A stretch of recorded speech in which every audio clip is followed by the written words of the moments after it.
এক বনে যেমন দুই বাঘ থাকতে পারে না, তেমনি পারে না রাশিয়া ও যুক্তরাষ্ট্র সামরিক জোট করতে। কিন্তু আপনি যদি হঠাৎ একদিন শোনেন পশ্চিমা সামরিক জোট ন্যাটোতে যোগ দিচ্ছে রাশিয়া, তখন নিশ্চয়ই একে মিম বলে ঠাট্টার ছলে হেসে উড়িয়ে দেবেন। বলবেন, এ আবার হয় নাকি? তেলে জলে মিশ খায় কখনো? অনেকের কাছে এ কথা অযৌক্তিক শোনালেও সম্প্রতি বিশ্ব রাজনীতির মঞ্চে ফের এই তত্ত্বের আবির্ভাব হয়েছে। রাশিয়া কি সত্যি ন্যাটোতে যোগ দেবে? কখনো এক হবে মস্কো ওয়াশিংটন? এ সম্ভাবনা নিয়েই জানাবো আজ রাশিয়া টুডের প্রতিবেদনের আলোকে।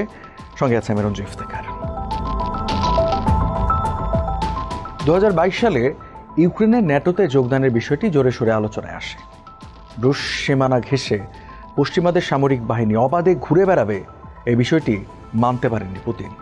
তাই ইউক্রেনের ন্যাটোতে যোগদান ঠেকাতে শুরু করেন যুদ্ধ।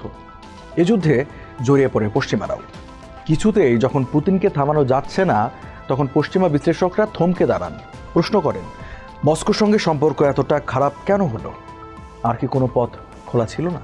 আর এই প্রশ্নের উত্তর হিসেবে অতি সম্প্রতি ট্রাম্পপন্থী সাবেক মার্কিন কংগ্রেসম্যান ম্যাট গেটস বলেন, ইউক্রেনের সংঘাত সমাধানের উপায় হিসেবে রাশিয়াকে ন্যাটোতে অন্তর্ভুক্ত করা উচিত।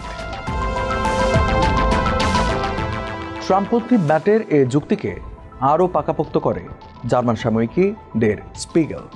এই সাময়িকীটি এমন কিছু নথি প্রকাশ করেছে যেখানে দেখা যায় সাবেক মার্কিন প্রেসিডেন্ট বিল ক্লিন্টনের সময়ও যুক্তরাষ্ট্র সরাসরি রাশিয়ার ন্যাটো সদস্যপদকে অস্বীকার করেনি।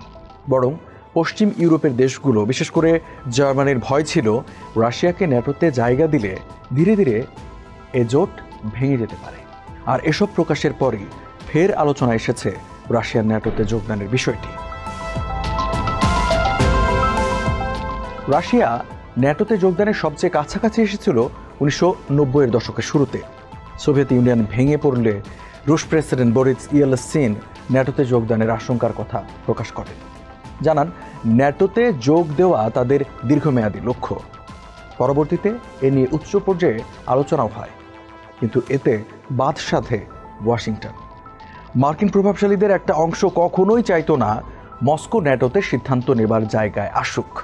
কেননা 1949 সালে ন্যাটোর যাত্রা শুরু থেকেই এটি যুক্তরাষ্ট্রকেন্দ্রিক জোট হিসেবে গড়ে উঠেছে।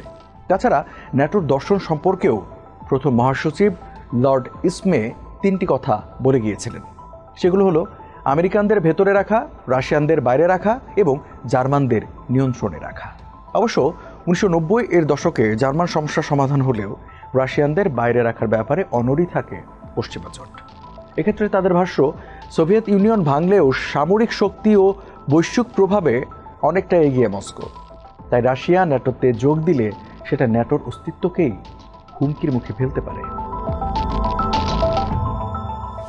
আচ্ছা, রাশিয়া যদি সত্যি ন্যাটোতে যোগ দিত, তবে কি পশ্চিমাদের সঙ্গে এ দ্বন্দ্ব মিটে যেত, নাকি ন্যাটোর ভেতরে দ্বন্দ্ব শুরু হতো? এ প্রশ্নের উত্তর হিসেবে ন্যাটো সদস্য তুরস্কের উপর চোখ রাখা যাক।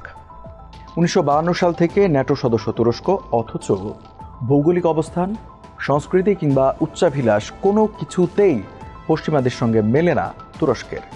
তবুও এ জোটে জায়গা হয়েছে তুরস্কের, কারণ বসফরাস ও দার্দালেন্স প্রণালী ছিল তুরস্কের নিয়ন্ত্রণে।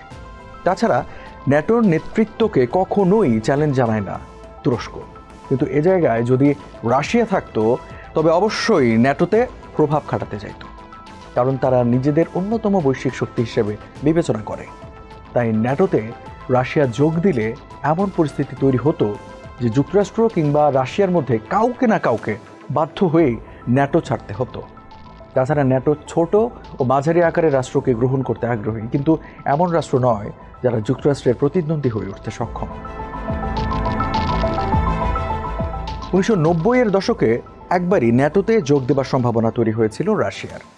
সেটি যখন হয়নি, তখন 2025 সালে এসে এ ধারণার যৌক্তিকতা কতটুকু, সে প্রশ্ন অবান্তর। তাছাড়া ন্যাটো এখন আগের মতো নেই। যুক্তরাষ্ট্র প্রায়শই ন্যাটোর বিরুদ্ধে কথা বলছে। অন্যদিকে ওয়াশিংটনের ওপর আস্থা কমতে শুরু করেছে ইউরোপের। পরিস্থিতি এখন এমন যে ন্যাটো টিকে আছে, কিন্তু কোনো উদ্দেশ্য নেই।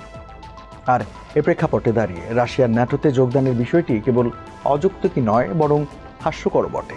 কেননা রাশিয়া এখন ন্যাটো ছাড়াই পথ চলা শিখে গেছে, যে পথে অনেক নতুন সঙ্গীও পাচ্ছে। তাই মস্কোর আর ন্যাটোর প্রয়োজন নেই বললেই চলে।